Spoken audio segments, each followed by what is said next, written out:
Now I'm going to show you how to never get stuck in the downswing again and to always keep that club out in front of you. So I'm not just going to give you some quick tips and quick drills to be able to master the problem. I'm actually going to fix the reasons why you swing and get a little bit stuck. What we're going to do from setup, backswing and downswing to encourage us to build a swing that never gets stuck. And then of course we'll get into some drills to be able to target this properly and train that anti-stuck downswing. Now let's get straight into the setup there. So if you always want to keep that club in front of you in the downswing, this is crucial. So many players trip up here. So what I want to see two things. I want to see decent distance between you and the butt end of the club. So I don't want to see you too close. That is going to make you stuck. We're going to talk about why. But also I want to see you in what we call old man posture, a little bit of a relaxed upper back there. I want your armpits to be over the balls of your feet. That again is going to encourage you to swing it away, which keeps the club in front. Now, why those two work so well for keeping the club out in front of you? So if I've got decent distance away from me and the butt end of the club, so ideally we do the hang loose sign, thumb on the belt buckle, pinky finger on the butt end of the club. Because to keep the club in front of us in the downswing, we need to rotate sufficiently. We need to have rotation because that forces the club to get more in front of us. Brilliant, that's what we need, super important. So if I've got space here at setup, I've got then space to be able to turn in the downswing and the club get onto the golf ball nicely. Whereas what we see a lot of amateurs do, they're here, way too close to it, super close. So that's where there's no distance at all. They wouldn't be able to do the hang loose sign at all. So what you would see there, now we've got zero space. What you generally see there, they'll generally pull the arms around them to be able to get the club on a sufficient arc. They're stuck already from there. So then of course you're stuck, you're not where you want to be. Or they'll move their arms out to give them space, but then they need to reroute the club coming in. Horrible. But even if you just had a normal swing arc from there, and you try to turn and keep the club out in front, you're going to hit the hosel. So that's why you need to have distance away from the butt end of the club. Hang loose sign is ideal. That's going to give you room to be able to keep the club in front. You need space to be able to do this. If you set up with no space, you're going to get stuck every single time. So other than that, we need that old man posture. So where the upper back is just relaxed there, armpits over the balls of the feet. Why this is so important, because this again gives us ability to be able to turn and keep the pelvis back in our swing. Super important. So that's where if I'm turning here, this old man posture, I can get that weight moving into the inside of my trail foot there, my right foot loading properly. I can keep the pelvis back as a result. And then in the downswing, it's going to be so much easier for me to keep those hips back, which helps me rotate, helps keep the club out in front. Whereas we see a lot of players like this, armpits over the toes, lots of hip hinge. And what that does, that keeps the mass of your upper body displaced over a very unstable part of your feet, which is your toes. So armpits are going to be over the toes here. So then as I turn, the weight, again, of that upper body is on the toes. So what's going to happen? I'm going to lose my balance if I don't do anything to be able to counteract that, because I can't just swing at the speed of a golf swing on my toes the entire time. So what we see players do, they will start to move their pelvis forward, because then that gets the upper body also moving a little bit back. When the hips go forward, upper body goes back. That then gets the weight distribution going a little bit more into the midfoot. But then what happens when you do that? Well, that's early extension, as we know, but you get stuck. So not very good. So again, hang loose sign, old man posture. So old man posture, really simple to get into. Have just a little bit of a flex of your knees there, club out in front of us, relax that mid and upper back until you get to the ground. Have a little check there. I'm all good. Now you're in a good setup to be able to keep the club in front of you in that downswing. Now for the backswing, to always keep the club in front of you in the downswing for great control. This is so important, the right arm. Have to move it properly. And knowing what the arms generally do in the golf swing and what the body does. So, okay, right arm, what we want to happen, we want this right arm to fold nicely. So it's like I'm doing half a bicep curl in the gym with a little bit of lift and rotation. What that does, that keeps the arms in front of the seam line. So the seam line being the side of my shirt here, my body warmer. So we want that right arm to stay in front there. So if we can do that kind of half bicep curl with a little bit of a lift whilst turning the body, right arm's going to be in front of your seam line. So as you start down in the downswing, the club's going to be nicely in front of you, which is great. And it also keeps you with the elbow pointing down, so you won't get any of this nasty motion as well, with the elbow flying back behind you. So that's where I see so many golfers who get stuck. They pull the club behind them straight away. They start the lawnmower. Don't want to start the lawnmower in the golf swing. I love the body motion of starting the lawnmower. I don't like the arm motion. It's going to get you stuck to where they're just pulling the right arm back, not loading and folding their trail arm correctly, and then they're stuck in the downswing from there. Really, really hard to recover from. So that's where we're going to get into a brilliant drill that hits so many of our points, that targets the right arm. But ultimately, for us understanding this, we want the right arm, like we said, half bicep curl and a lift. But we also want to rotate the body, because if you just do that, yep, you're going to be up here. The club's not going to be in, let's say, too much behind you if you have no body rotation, but then you're going to be over the top. So we don't want to go from stuck to over the top, of course. We need that half bicep curl and lift, and having that chest and hips rotate gets you into a great spot, because ultimately the arms do this. Body rotation is what gets the club around you. So that's where so many golfers are. There with body rotation, and boom, they're in a terrible, terrible spot. So like I said, I'm going to get to a drill perfectly for this at the end of the video. It's one of the ones that really ties everything together, making sure we're getting that right arm fold. So imagine it's, again, half a bicep curl, not a full one, half a bicep curl, lifts, and you turn your body. That sets your right arm into a really good spot. If you pair that in for a good setup, you're going to be absolutely keeping the club in front of you. So many of you will keep the club in front of you just from that. Most of the students I see who get stuck, it's because their setup and backswing is terrible. Nail those, you're going to be in a good spot. But transition and downswing is so important. So let's get into transition. Now in transition, so the start of that downswing, or transitioning from backswing to downswing, this right here. So you can see I've got an alignment stick going through my belt loops. This is representing my hip tilt. Hip tilt, super, super important to keeping the club in front of you. We want to see the left side of our pelvis stay down, because when we're at the top of our backswing, we've got to know we're hitting a ball that's on the ground, so our left side's going to be lower. We want to maintain that relationship as we start the downswing. We want the left side to stay down as we start to unwind. That shifts the pressure left. That gets us starting to unwind in that good rotational move. Look what happens to the club when I've not got a ball that I'm hitting. The club's going to move a lot more out. Now, because I'm not hitting the ball, gravity isn't helping me with the down portion of my hand path. But you can see immediately, if I'm just keeping my left side staying down as that stick is disappearing around me. So again, that's representing my left hip there.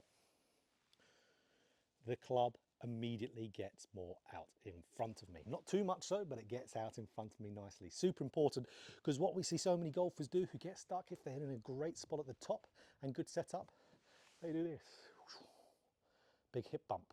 So that's because they're under that notion that they need to bump and then turn. You'll get the bump if you do that, you just won't get the turn. So once you bump, that gets you in a very compromised position. Upper body's way behind the lower body. If you try to turn from there, you'll snap your back. That's why so many of you have bad backs who swing in that bump and turn type of fashion. But that's, again, what does it do to the club?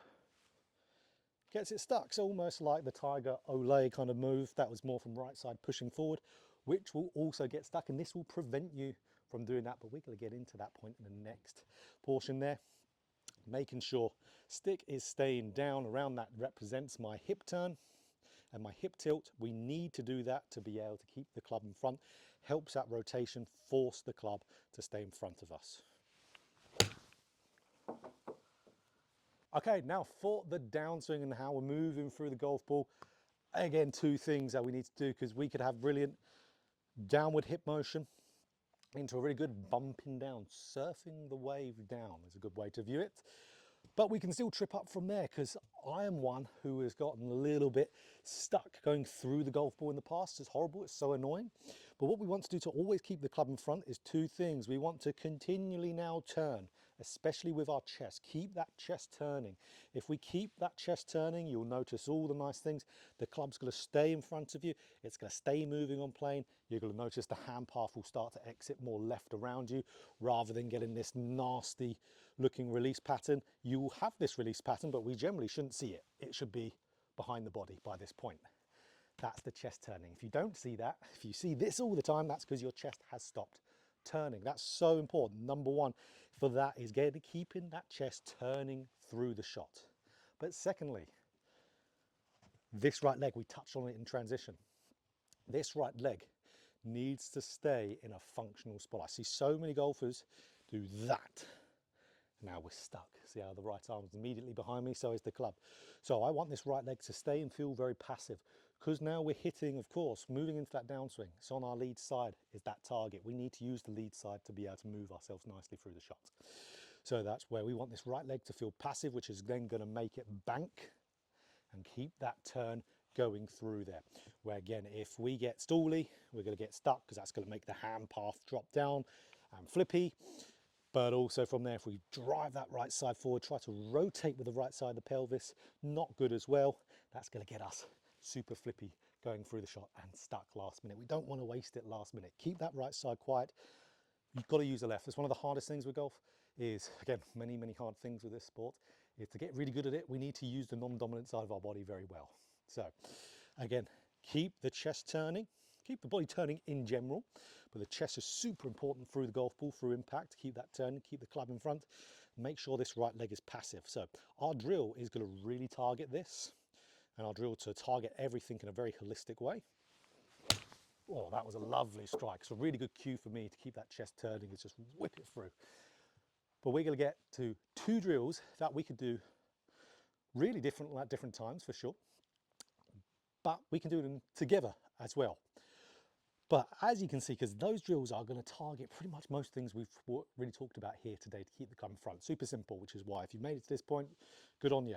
But if you're going to get the most ideal practice, you need to know exactly what area of these is you. You might not be all of them, you probably won't be. You'll be one of these. Knowing your swing well enough is super important to be able to identify which one you are, and then you can just hammer down at working at these.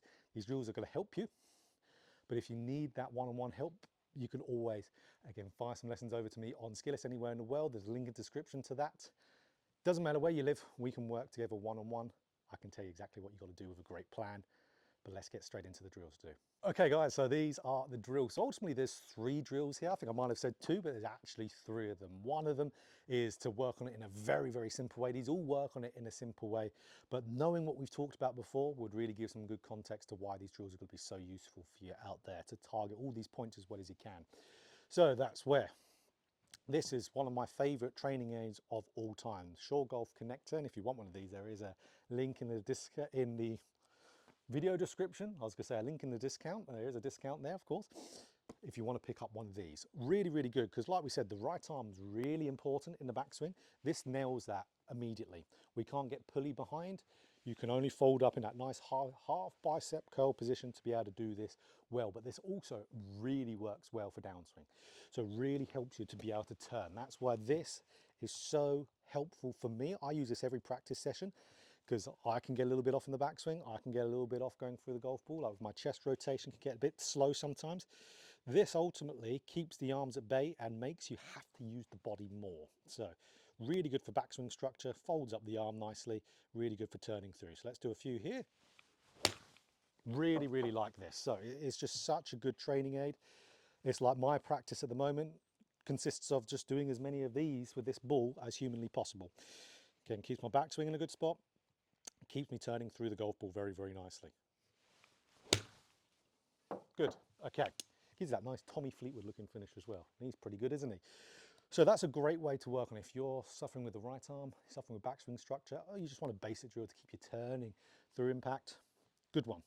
JChownGolf connector, again, there is a link for a discount in the description. So another one which targets more individually of stuff we've talked about today, and then we're going to get into a very good holistic one. If you grab a club and you put a club underneath your right foot, we have to keep that club underneath our foot until all the way after impact. Because through lessons every day, the thing that I see that really trips golfers up a lot is that pushing of the right side forward. If you push that right side forward, which we know that gets you stuck,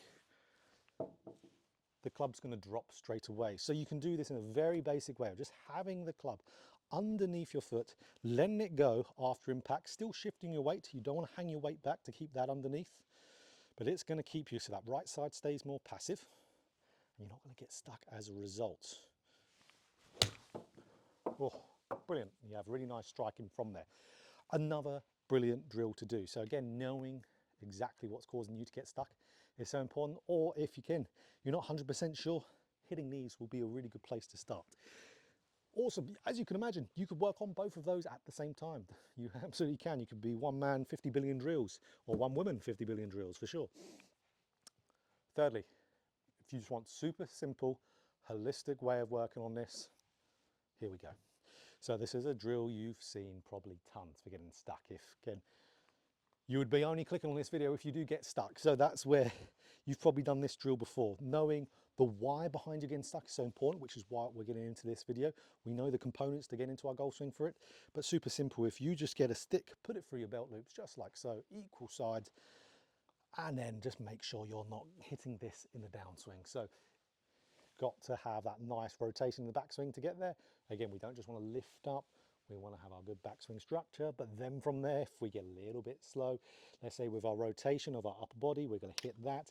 If our right side gets a little bit forward, we're going to hit the stick again. So you've got to keep it all going. Super simple. We see the likes of people like Jake work on this drill. It's a great one. It's been around forever because it works. If a drill's been around for a long time, that's because it's very, very good. So this is hard though. So let me do one here, try my best. Good. Definitely keeps the club in front, really nice confident feeling as you're moving down as well. So I'd recommend doing as many of whatever chosen drill as you can, as many as you can. The thing that people get wrong with drills is they just generally don't do enough of it.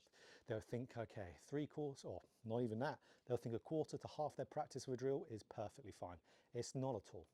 When you're first working on something brand new that you want to fix, I would want you to be doing pretty much every single shot on that practice for a drill, a couple here without, just to get the feeling of the drill into your normal swing. But it's all about repetition. This is training.